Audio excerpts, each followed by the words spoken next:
Hopping down, cause failing's not an option, and dad is not a noun, not at all. My message to any dad, man, first off, know that, it is a hard job, but it's the greatest job in the world. I wouldn't trade it for anything. I wouldn't change anything about it. Everything you're doing from here on out, if it didn't have purpose before, now it has purpose. It's the most important thing you'll ever do.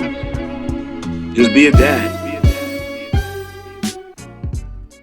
Welcome to another episode of Dad is Not a Noun. My name is Ishmael, changing the narrative for men of color fatherhood, as well as changing the narrative on the things I care about. And today, I have a special guest with me. I think it's important that we have this conversation because when you think about the environment in this current administration, I'm going to be completely 100% with you guys. They don't care. And you can see it in their policies and just their demeanor. They don't care about the health of the people. Mm-hmm. And my guest is with me today because he had a powerful opinion piece in Word in Black. And if you don't subscribe to that, you need to subscribe to that, because when you talk about things that impact us on a global level, Word in Black does a great job with not hooting punches, but just telling you what it is, why, the how, and everything in between. And he wrote this amazing opinion piece, and the name of the opinion piece is called "When Science is Silence, We All Breathe the Consequence." And it reminds me of a phrase, where they burn books, they will ultimately burn people too. And I correlate those two things together, because when you silence scientists, eventually it's going to impact people across the country. And I'm truly honored to have this brother on, Dr. Mustafa Santiago Ali. And the reason I have him on, because he spent 24 years in the EPA. So when I have people on, they know what the fuck they're talking about. I just don't have random people in and they just talk about blah, blah, blah, blah. Now, when I have people on, they know what they're talking about. Dr. Mustafa Santiago Ali, thank you for coming on. Oh, my dear brother, thank you for having me. Thank you for everything that you continue to do to educate and uplift our people, and to make sure that they have the information that they need to make the best decisions to protect the lives of themselves and their families. So thank you for all you do. No. Thank you for coming on. I'm going to ask you this question because I ask all my guests, because I'm all about mental health and our people. How's your heart at this moment? My heart is open. My heart is also praying that we find ways to make sure that our most vulnerable communities are protected, that they're honored, that their voices find fertile ground. So I'm in that stage right now of reality. I understand what's in front of us. I understand what's, we're dealing with in this moment, but I still believe in the power that exists inside of our people and our community. So I'm cautiously optimistic that we will do what's necessary. All right. So I have the article, the opinion piece that you brought up, when you said, when science is silenced, we all breathe the consequences. With the EPA Office of Research and Development gutted, 1,500 scientists are out, and the consequence will be generational. Just break down for a lot of people, because again, I don't like saying this. Sometimes we have to Sesame Street things for people to understand. Just talk about the importance of the EPA, but as well as the ORD. Yeah. So ORD stands for the Office of Research and Development, right? So many of the scientists at the Environmental Protection Agency are connected there or are a part of that office. And it plays a critical role. For those of you who ever heard Joe Madison speak, Joe Madison was one of our great radio personalities over the years. He used to talk about, the power that exists inside of information. And when I think about the Office of Research and Development, almost everything that impacts us is touched or connected to the work that happened in that space. So when we hear, PFAS, right, those forever chemicals that are in water, they play a role in analyzing those impacts that are going on. When you talk about mercury, and the impacts that happen there, when you talk about asthma, and in this country, I forget what the number is. I think we got about 26 million folks who have asthma, about 7 million kids. The Office of Research and Development plays a role in being able to analyze the impacts that are going on, and then to also make sure that we understand the disproportionate impacts that are happening to our folks, brown folks, and others. So they play a role there. When you think about what happened in Flint, Michigan, or what's happened, in Jackson, Mississippi, or Newark, New Jersey, or a number of other locations around lead and the impacts on children, the Office of Research and Development plays a role in helping to have a better understanding of what are the neurological impacts that lead has. What is, how does that pollution actually impact us? So they play a critical role. So when you're talking about getting rid of 1,500 scientists, you got to ask yourself the question, why? Why, knowing that we've got all these different impacts from cancers and liver and kidney diseases and heart disease and a number of other types of things, why would you get rid of the individuals who have a responsibility for being able to help us to understand what is the toxic impacts from chemicals? And that particular article there that I wrote is connected to some other articles, because before they got rid of these 1,500 scientists, there are these advisory committees that are made up of other types of experts. So they got rid of those individuals, and then they made sure that they're also getting rid of these sets of scientists. So for everybody who's listening or watching, just think of, this is the office where science becomes real, and science becomes the foundation for decision making. And I think it's important to understand, when you talk about people in that particular profession realm, any professional realm, that they did the work, they did the study, and they're the professionals in that realm, and you get rid of all those people, you you you you you you you deal with the consequences, right? For example, like if you have when you talk about colon cancer and you talk about a gastrologist, right? Mm-hmm. If you fire all these gastrologists, who are you going to go to when it comes to doing search, when it comes to seeing if people have colon cancer or not? Mm-hmm. There's a bigger picture that people need to realize, especially when you talk about, unfortunately, what happened in Texas. Again, when you get rid of people in that's experienced in that field, you deal with those consequences, and that's what happened in Texas. Yeah, without a doubt. When you think about this particular office, and you can think about some of the other science related agencies and offices across the federal government, at NOAA, as one example, or the National Weather Service, or, there's a number of them out there. It is about information, right? And when I was coming up, they used to say information is power. So when you can extract that information, when you can erase that information, that data, then you begin to take power away from people to make a decision for themselves. It is also more difficult for our communities to bring forward legal cases if the information is not there. When I first started working on environmental justice, when I was a student and first went over to EPA, they would always say, well, the studies aren't there, right? So, what people are saying probably isn't true.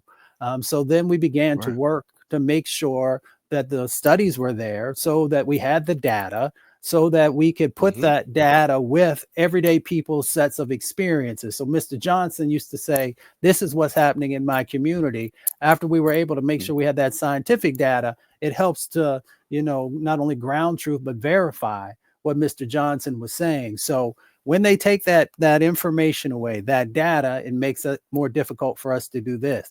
The other part of it is it makes it more difficult for us to understand the impacts that are happening. So is there more pollution that's going into the atmosphere that's causing, a number of these public health concerns? So if they're able to take that data away from you, that information, then it's easier for them to have disinformation and misinformation and saying what's coming out of tailpipes isn't causing X, Y, and Z problems, or is not playing a role in warming up our oceans and the planet.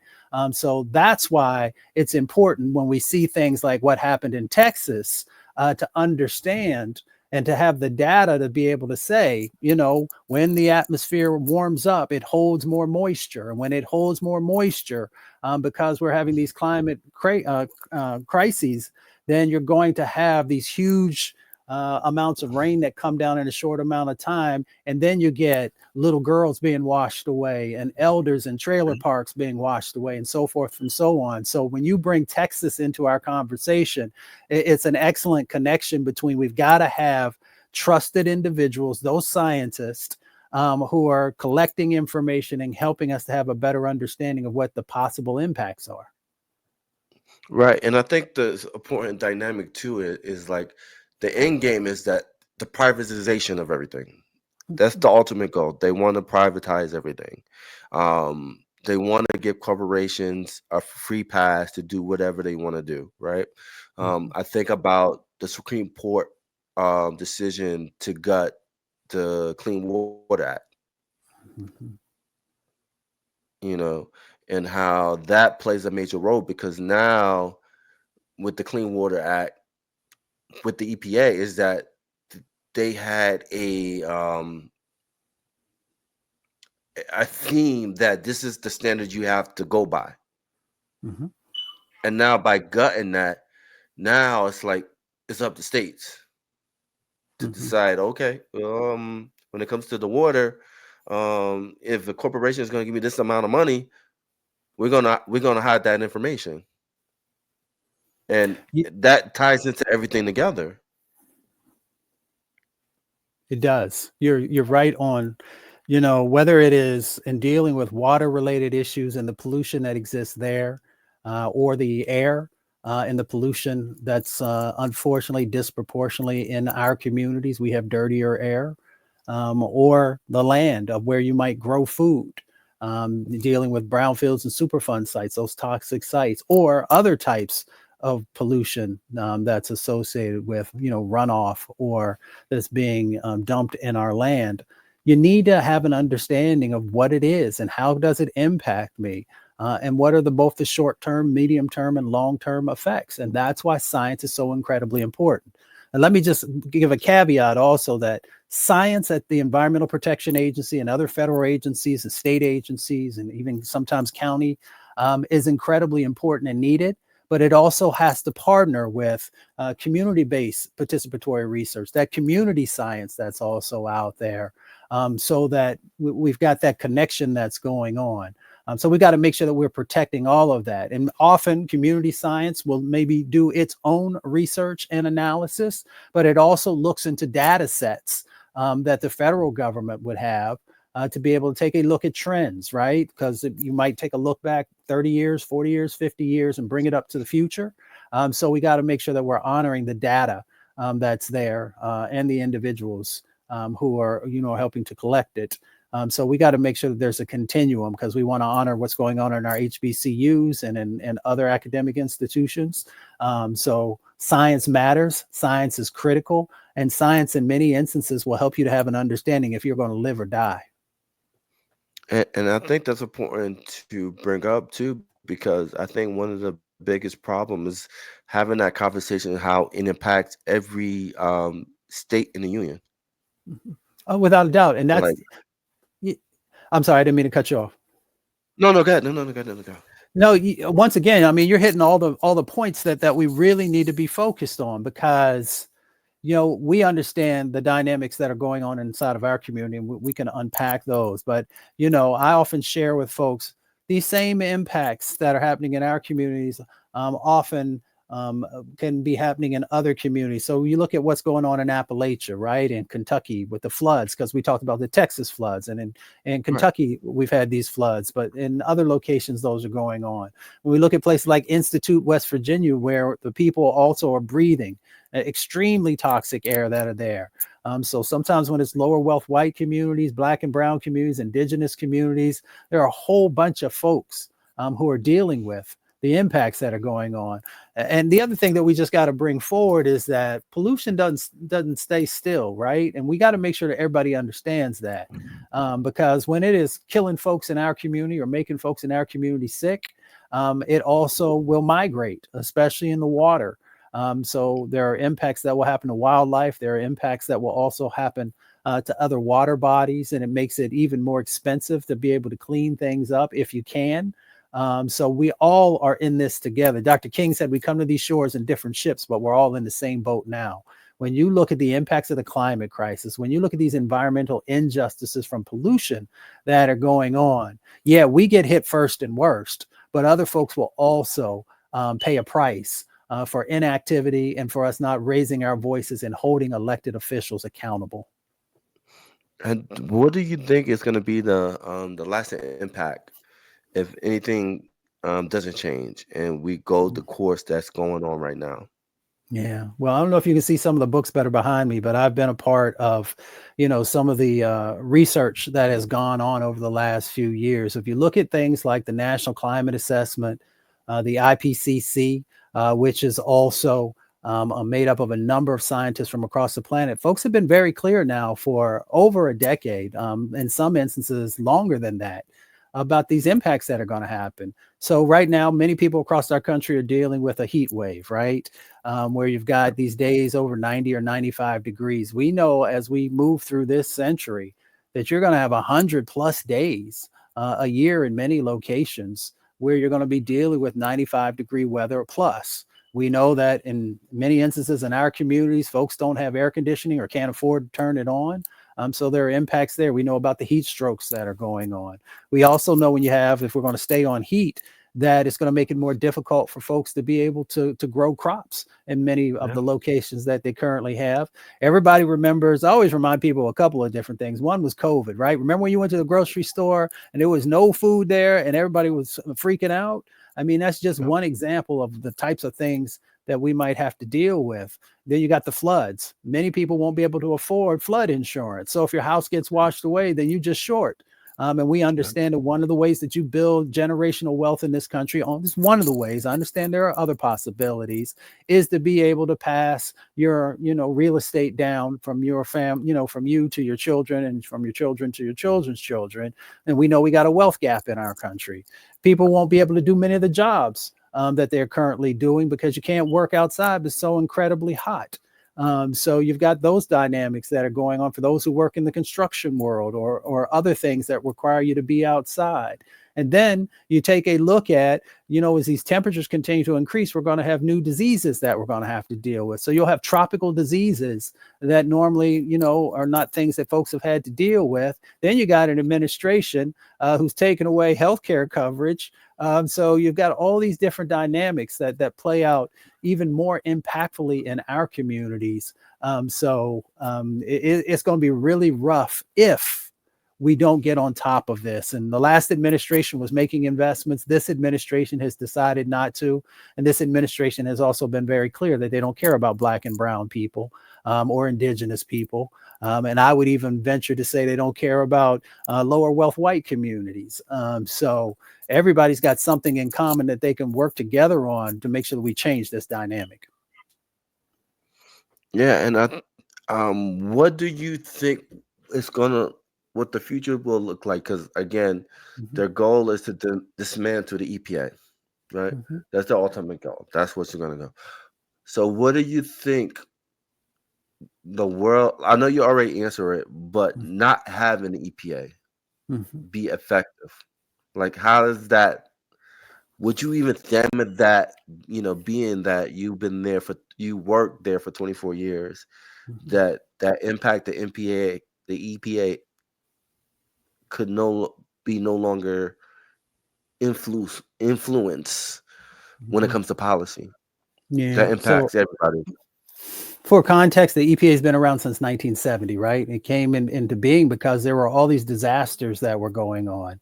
The Cuyahoga River was catching on fire. There was so much pollution that it literally caught on fire a number of times, and that began to get people's attention. Many of us are too young to remember those types of things, but we can go online and actually see what it looked like. Then you also had things like in major cities, people couldn't even see the sun because there was so much pollution that you couldn't see it. And so people began to say, we got to do something different. It was young people and others who said, we're going to hold people accountable. We're going to push. And that's when you got things like the Clean Air Act and the Clean Water Act and a number of other important pieces of environmental legislation that give us a safety net, right? By no means does it solve all the problems, because in our communities, we are very aware that we continue to still have impacts, but at least we had a safety net, someplace to work from. So when you ask that question, if we don't have an environmental protection agency, I'm very clear that we will have more people who are getting sick, and we will have more people who are going to die. Right now in our country, based upon a study from Harvard, we have over 350,000 people who die prematurely from the burning of fossil fuels. So those same fossil fuels that are making us sick and shortening our lives and other groups is also the same fossil fuels that are also helping to accelerate the climate crisis. It's hard for me to imagine a world without the Environmental Protection Agency. The Environmental Protection Agency in the United States of America, even though there are many things that it can do better and that we should be pushing for, is also one of the hallmark organizations across the planet. I've traveled and I've worked with other governments who are trying to build their environmental protection, and they always point to this country as an example of how to get some of the pieces in place. But I also believe that men and women of good conscience, when they begin to see some of these things, will push back. And that's why your vote is so incredibly important. We have a midterm election coming up. I never tell anybody who to vote for, but I do say vote for somebody who cares about your community and who cares about your future. So you got power in your vote. And you also have power in being able to raise your voice to your elected officials to let them know what your expectations are.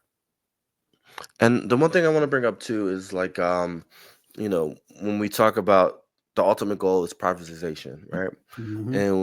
And the one thing I want to bring up is Gronk, the facility that's in Memphis, Tennessee, right? That is Elon Musk's baby. When we talk about AI, to me, AI is nothing more than a brand. But you see the center in Memphis, Tennessee, that's tracking as so much resources from that area. And you have those gases in the air that's killing people. That's literally killing people for basically Elon's ultimate goal is profit. But I wanted your thoughts on Gronk and the impact that it's having on the Black people in Memphis, Tennessee. Yeah, well, so you're talking about the data centers, right? And the huge amount of energy that they take. So first of all, let's just talk about Memphis, right? So the community that we're talking about there has already been dealing with and carrying a huge burden from other forms of pollution that are there. They have elevated levels of cancer. They have breathing difficulties. They have some liver and kidney problems, all the various things that are associated with toxic pollution. I can go down the laundry list of things that people are dealing with there. And now you overlay that. And I often talk about cumulative effects. And all that means is that you already got 6, 7 things going on. Now you keep layering these different types of things on, because our communities are often labeled as sacrifice zones. Well, they already got X, Y, and Z. So one more thing won't matter.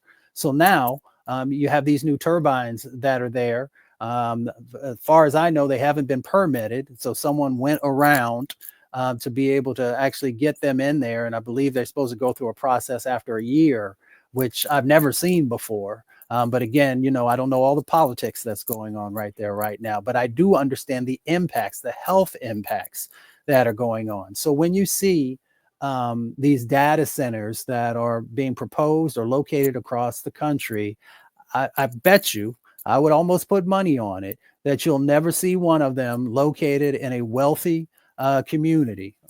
So they're going to try and place those things in vulnerable communities, and there will be huge amounts of health impacts, unless you find ways to be able to mitigate what's going on there. And to date, I have not yet seen the technology that would be able to zero out pollution And that would just be one side of it, because you've got all the truck traffic that comes with it. You've got whatever, the fuel system is that they're using to generate the power. And then you've also got to deal with the mental health aspects of these new things that come into a community. So you get hit both mentally and physically. And some elders in the community also talk about the spiritual impact as well, which is harder to, be able to quantify, but it should also be honored as folks are making a decision about where things are being placed. Let me just give you the 15 more seconds on this. And that's why things like NEPA, the National Environmental Policy Act, is so incredibly important, because usually before something major is built, you have to go through an environmental impact statement and assessment. And that means that communities have a voice in the process and are able to have an understanding of what's coming in. Will it be helpful? Will it be impactful? And that's why you see the attacks that happen on all these environmental laws. And NEPA is labeled as the granddaddy or grandmother of environmental laws, because it actually gives a voice to people along with other stakeholders who are part of the process.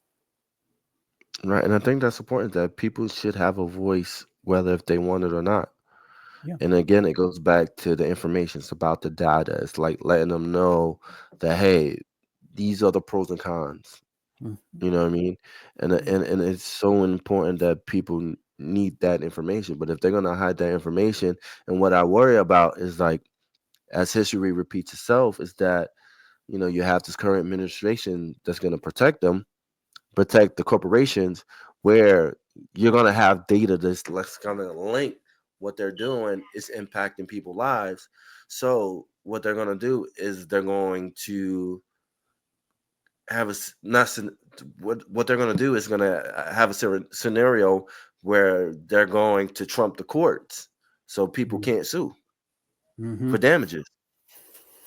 Yeah, I mean, we see that already in this moment. When this new administration came in, there was a court case down in Cancer Alley, and there in Louisiana, and the Department of Justice decided not to continue pursuing that. If you actually go and look at many of the cases that they're dropping, that they should, they have a responsibility to actually be on top of this stuff and fighting for people. Many of them are Black and brown cases, and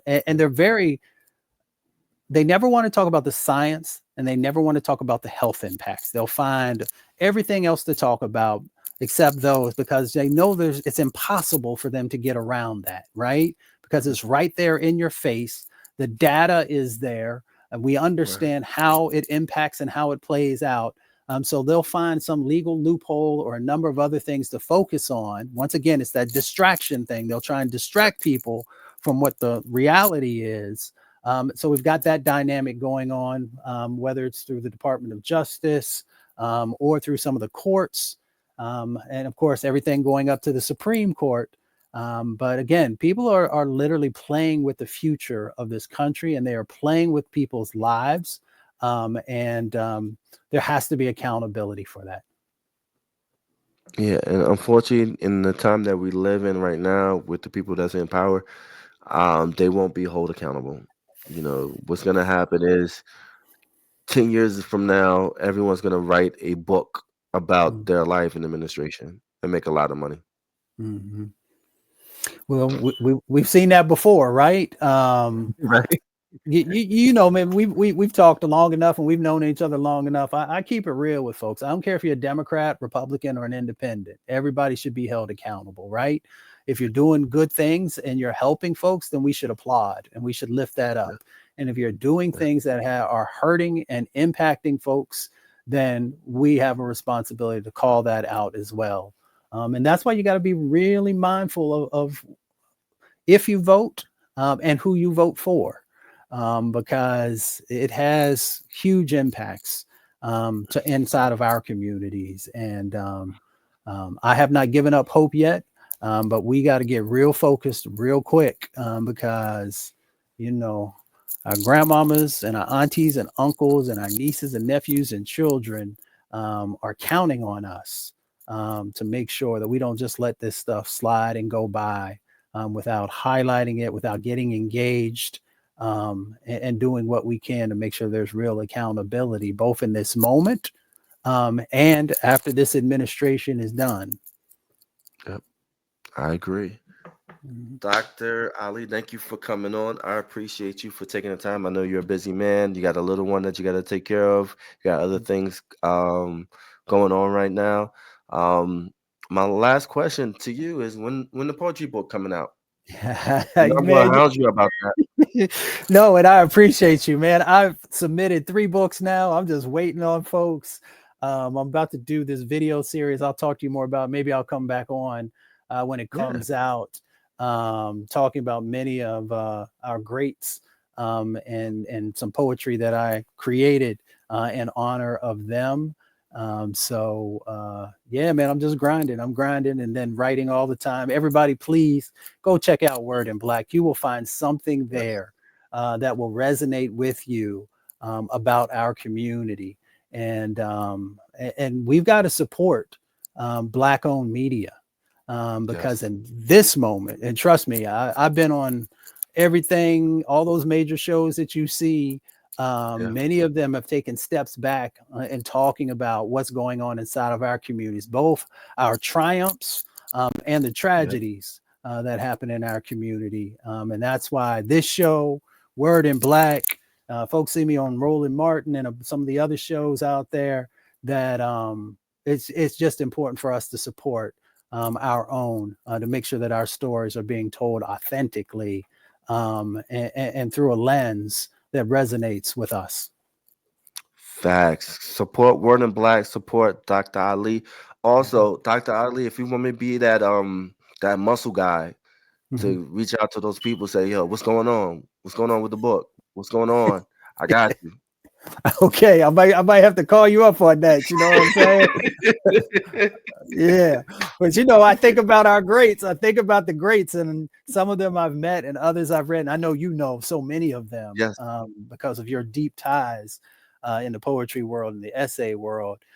Sometimes they will tell you got to sometimes just do it yourself, but also, there's a season for everything. So, I'm just planting. I'm just saying it's only 4 seasons.